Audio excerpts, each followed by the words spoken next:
So thanks for coming. When I first submitted this to Jim as a talk, he kind of said, what does this have to do with the cloud? I'm going to talk about the disinformation, in particular real-time search poisoning. And really, if you think about it, platform as a service is one particular area that you don't hear a lot about cloud. When you hear about the cloud, everybody thinks of infrastructure as a service. So, pulling up instances, running instances. When really, actually, the biggest cloud is really web services, as Hoff was finishing up with there, which is a good transition. Because web services are really all around, or mostly around, information and data. So really, if you think about traditional search today, it's really about relevance with a sprinkle of prevalence. How often are people linking to each other? What's the most popular thing that I'm searching for? And depending on who you talk to, Ask Jeeves, Bing, whatever it may be, they now talk about intent. Today, we see almost 14% of all traditional searches actually for very high topic buzz keywords or news events are actually leading to malware. Actually, the biggest people that are involved in this are rogue antivirus folks. But I'm not going to really go into those details. There's been a lot of presentations about that in the past. I'm going to talk about real-time search. So real-time search is really all about time, trends, with a sprinkle of social graph and now geography and location-based services. So it's changed quite a bit. And there's some pretty good quotes from the head of search at Yahoo. The most interesting one to me was really the sheer amount of data that presents unique challenges for search. Because the data is non-authoritative, who knows who it could be, it's noisy, and it's spammy. So these search engines have to build a trust model to determine what's important and influential in real time, which is a really hard thing to do. As far as real-time search vendors, one real hot area, besides mobile, as far as VC goes, real-time search is big. Scoopler, OneRide, Thura, Collecta. There's all kinds of them out there. Go research it on your own. But really, do we really know what real-time search is used for yet? I think most people don't actually know that they're using real-time search. Sometimes they just search on Google or something. They see that little bar come up with a bunch of data, just showing up in real time. They don't really understand what's going on. Where's that data coming from? What am I using that for? And there's all kinds of uses for real-time search that really are not being explored or will be explored in different interesting ways. And secondly, and most important, obviously, for this presentation is really, have we thought about the security models of real-time search? And I think the answer is not really, because we don't really know what the uses are. It's really hard to think through some of the models. So some of the big problems with real-time search as I see it today. The first one is the most obvious, which is most of the web services out there are easy and open. Anyone can use them, anyone can register, anyone can write the code. I mean, not anyone, but most people can write code to connect to a web service. It's not hard. A lot of the actual application stack is removed from things previously. Also, the data must be delivered in real time, which leaves very little time to filter the data that's being presented. Unlike traditional search, which you have these huge algorithms that are being turned in the back, which can spit out bad data from bad locations, real-time search time is critical. So applying algorithms in real time is really hard. Not only that, it's very short in nature. You want the data in real time, then it goes away. You don't care about what happened yesterday or 2 hours ago. You want what's there today. Also, the amount of data is staggering. If you pull any of the fire hose feeds from some of these vendors, I mean, we're talking about double-digit growth every couple weeks in data. So massive amounts of data. And to me, one of the most interesting one is Joe the Plumber can compete with CNN. Twitter really changed the way that news is being delivered. I think one of the most compelling event was, was it Sully, the guy that landed the plane in the harbor in New York? That was all Twitter and TwitPic feeds that made the news. It wasn't a CNN reporter or USA Today or someone on the street. It was actually just Joe Schmo sitting there. So there's this whole idea that a lot of the search engine and the real-time people talk about, which is basically quality plus relevance equals truth. And that is a really big statement. I mean, how do you possibly attribute truth to information on the web, anonymously in real time? Really, really difficult problem. In fact, in meat space, it's really hard to know if someone's lying. So if you're looking in someone's eyes and you're trying to figure out if they're telling you something that's a lie, how do you do that in a virtual world where you don't even know who's doing the information from where? So I'm going to go over kind of 3 areas that we experimented with. The first one is time and trend hacks. The second one is geography-based hacks. And the last one is social graph hacks. The first one is time and trends, and this is really how real-time search really started to pick up, and that was with Twitter. So some of the things you can do, actually, is most real-time search engines today are incredibly simple. It's basically whoever had the last post on something is at the top, and then it goes down in a scroll. It's basically tail minus F on your logs. So some of the things you can do is grab the top trends and simply post tweets linking to malicious sites. That's pretty simple.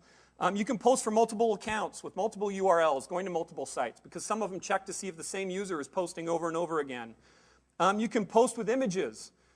Some of the real-time search engines actually will give you, as you'll see later, will give you more ranking if you have an image assigned to your post. You can pause and post because some of them actually check to see if you're posting within a certain amount of time. So you could post something, hey, I'm at Blackhat. Here's a URL. 2 minutes later, hey, I'm at Blackhat. Here's a different URL. And then you can also predict future events and post tweets to be first. Or for some people that look back in time, you could be that first person. So let's look at some of the examples, and I'm not sure these come up very well on the screen, but I'll explain them. So when we first started our experimenting, it was the morning of the Boston Marathon. So we thought, hey, what's going on in the news? Hey, the Boston Marathon's today. I think it was a Monday because they run it during the week, which was convenient enough. So we started posting things through the real-time web all about the Boston Marathon. And the first thing we did is basically just, hey, we want to be first. We want to be first in the roll. Let's see if we can even register with Twitter. So there was, hey, there was also, actually I should step back. The leader of the Boston Marathon at the time was this kid named Ryan Hall, who's an American kid trying to win the Boston Marathon for the U.S. So we saw, hey, people are probably searching a lot about Ryan Hall. He's got a lot of chance to win this. So we started saying, hey, I'm running with Ryan Hall in the Boston Marathon. Or, hey, Ryan Hall's winning. And we ended up first in the list. We did it again. We ended up second in the list. And we were posting to, okay links, not malicious links, of course. We also noticed that we could actually say things like, hey, I just finished the Boston Marathon before the actual marathon was over. And it would show it up, top finisher or, winner of Boston Marathon up in the results.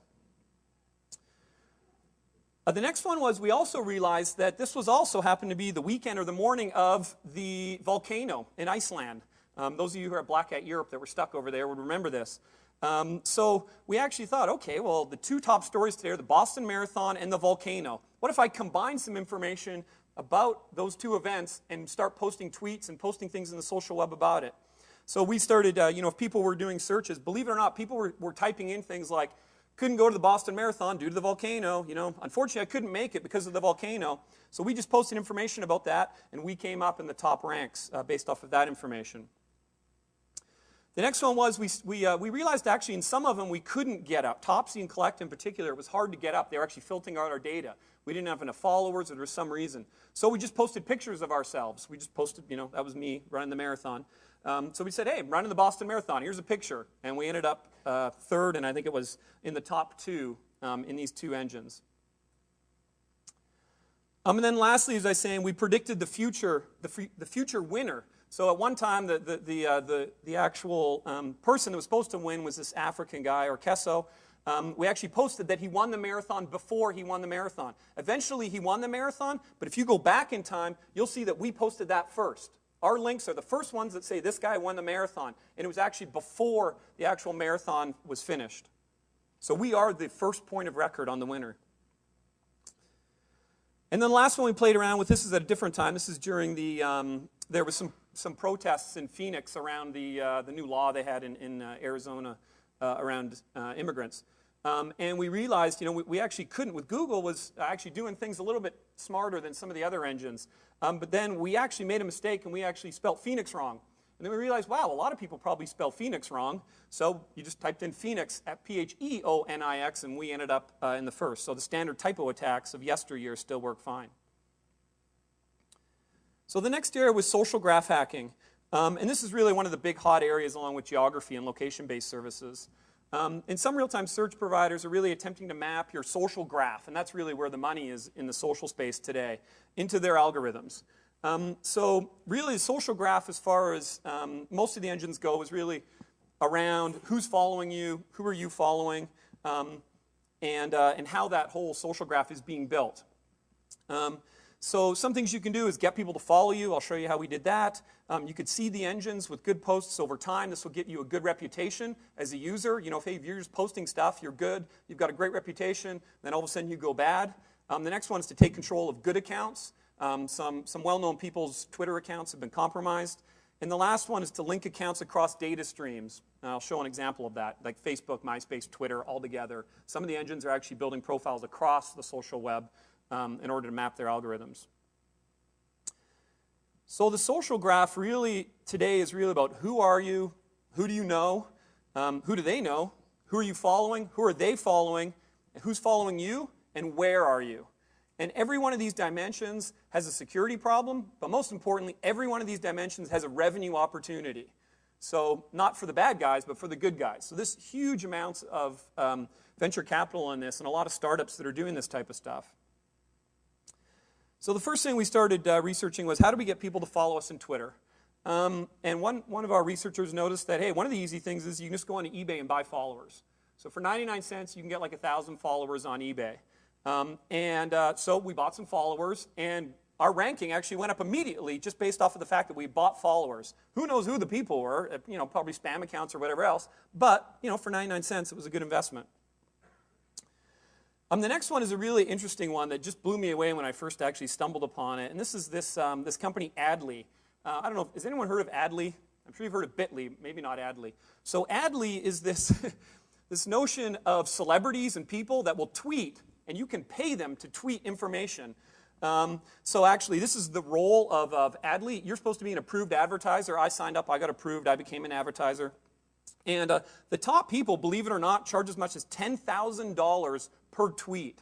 I think like Dr. Drew was up there, the Kardashian sisters, TechCrunch, of all people, TechCrunch. You can pay TechCrunch to tweet on your behalf. So really, you can reach a lot of people if you have the money. Or when you get down the roll, I didn't include my presentation, but Cheech and Chong, actually, you can, it was 420, I think was the date, and they were the big posters for obvious reasons. So for like $200, you could get Chong to post a tweet for you. The one I found was, this was also during the NBA playoffs, Paul Pierce from the Celtics.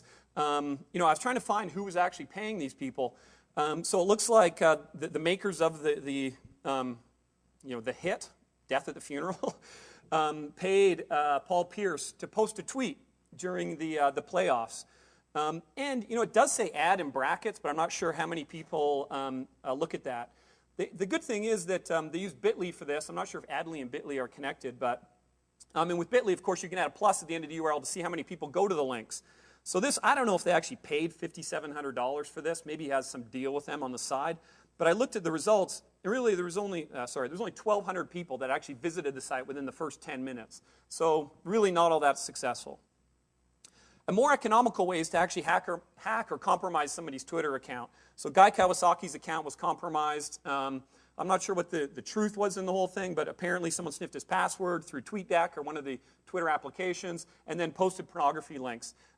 He's got like 250,000 viewers, so he's a pretty big Twitter user. So how then we got people to follow you? It's actually pretty easy to get people to follow you. One of the things to do is actually look for spammers. So spammers will always follow you because they're doing the same thing that you're experimenting with. That's not hard to do. The next one is to look for people who are clearly auto-following. So if you look, a lot of people used to have that automatic auto-follow on that thankfully Twitter took off, but a lot of the Twitter apps still allow you to auto-follow. If someone follows you, you automatically just follow them, regardless of who they are. So if you follow the auto-followers, they'll follow you, and that will bump up your reputation. The next one, and the one that we thought was really sad, but actually it worked really well, is you just add an account that has socially timely characteristics. Hey, I'm a fan page of Britney Spears, or, following, this celebrity or whatever. People will automatically, and then just join a group, they'll start following you.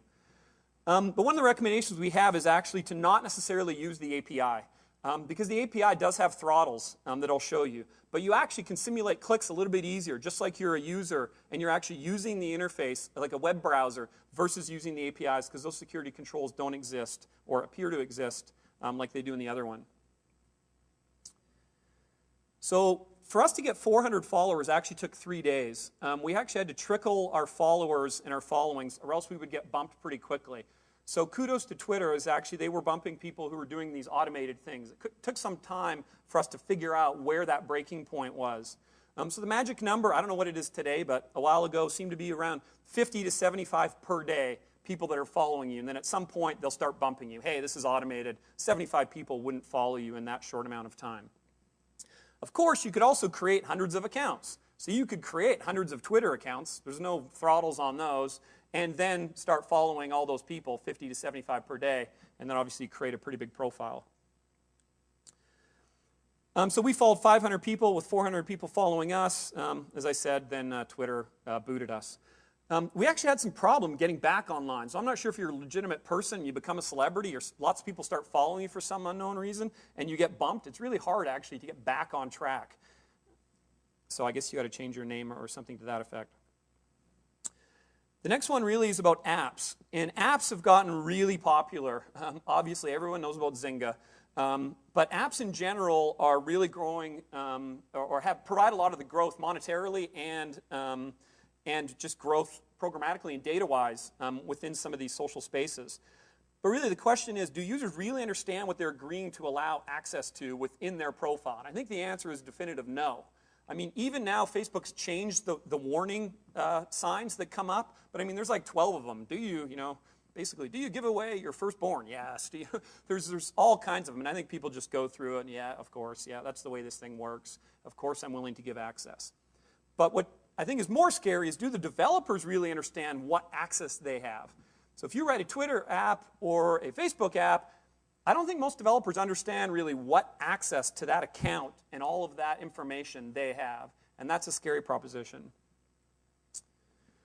So I looked, there's about 250 different apps listed on Twitter. 65% of those have more than 1,000 people that have downloaded them and are active users.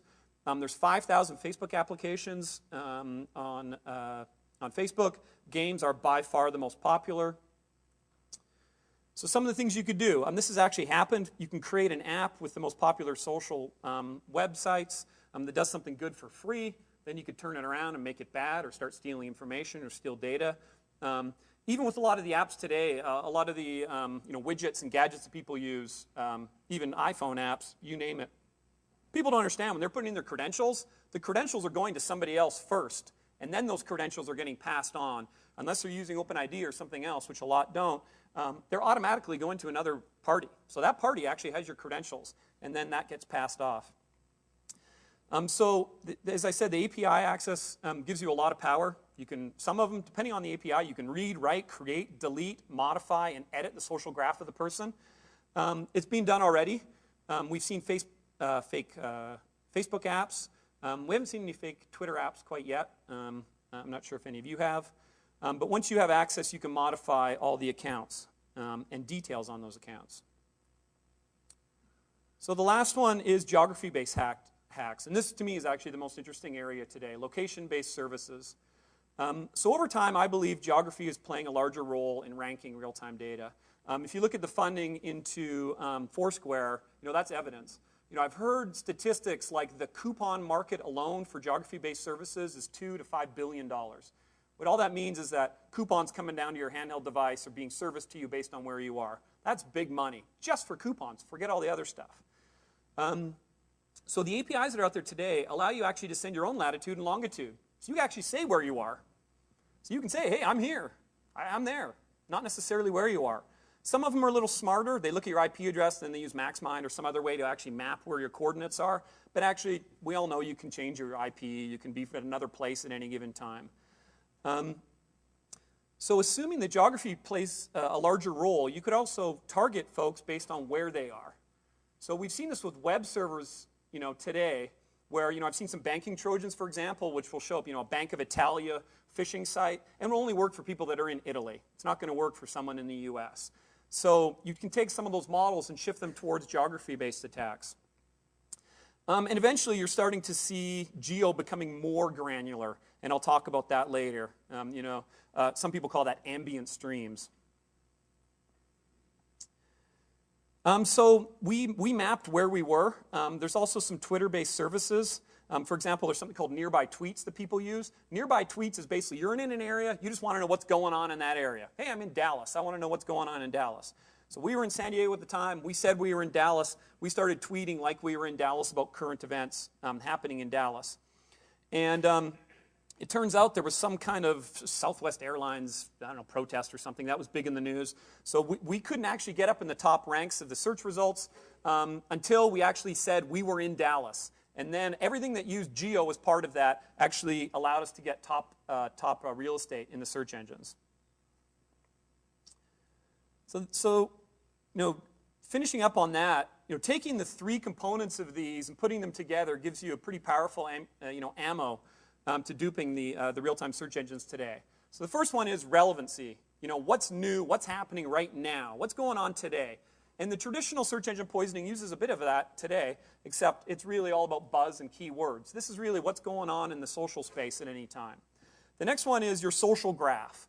So with the Boston Marathon, we joined the Boston Marathon Facebook page, which had like 14,000 people that were all talking about the Boston Marathon at that particular time.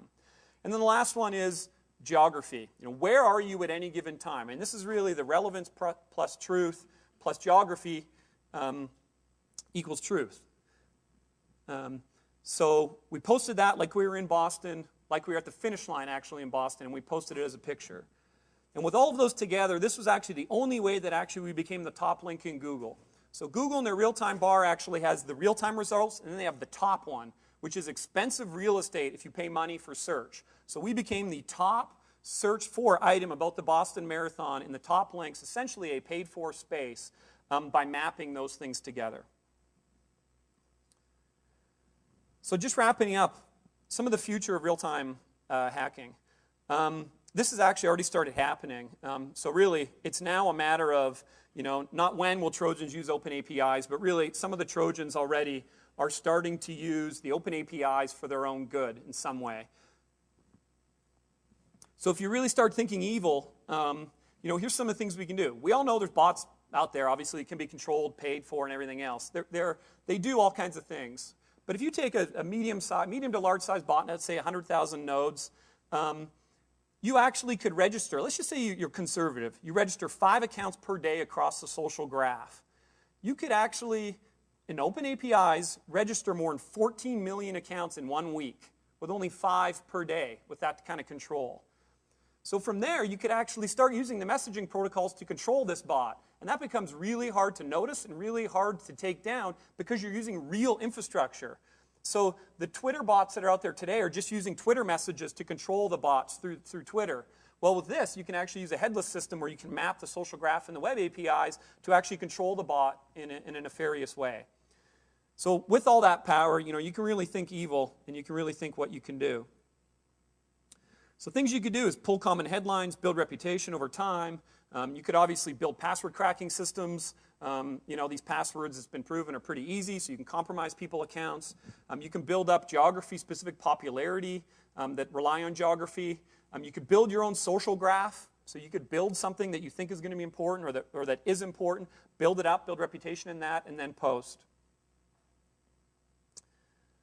And lastly, to me, one of the scariest things out there today is this whole notion of ambient streams. And ambient streams is basically the equivalent of Minority Report, where you're walking down the street and someone goes, "Hey, Tom Cruise, I like that Gap shirt. It's on sale in this building."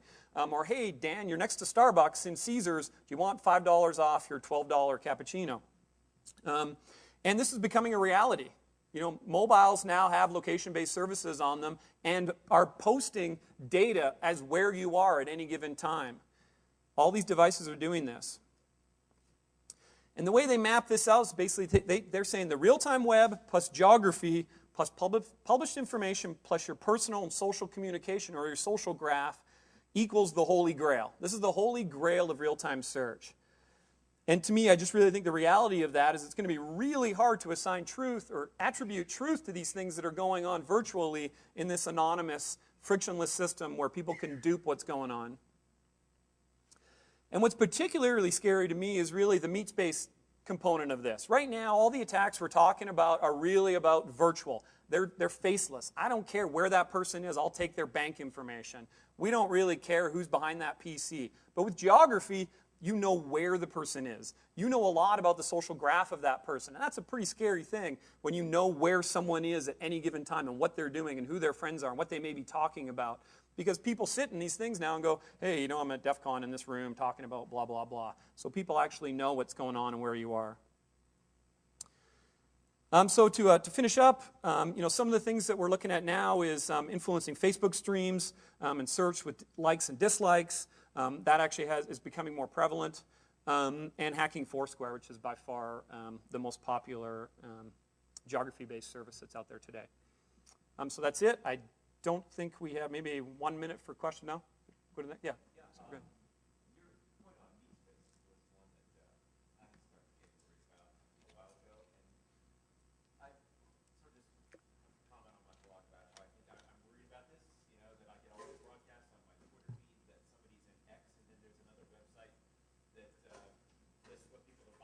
Yep. Right?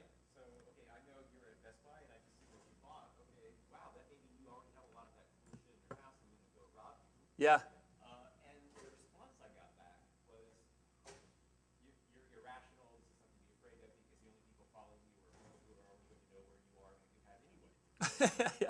Yeah. I was kind of Ignorance is bliss, I guess. how people seem to dismiss these fears. Yeah.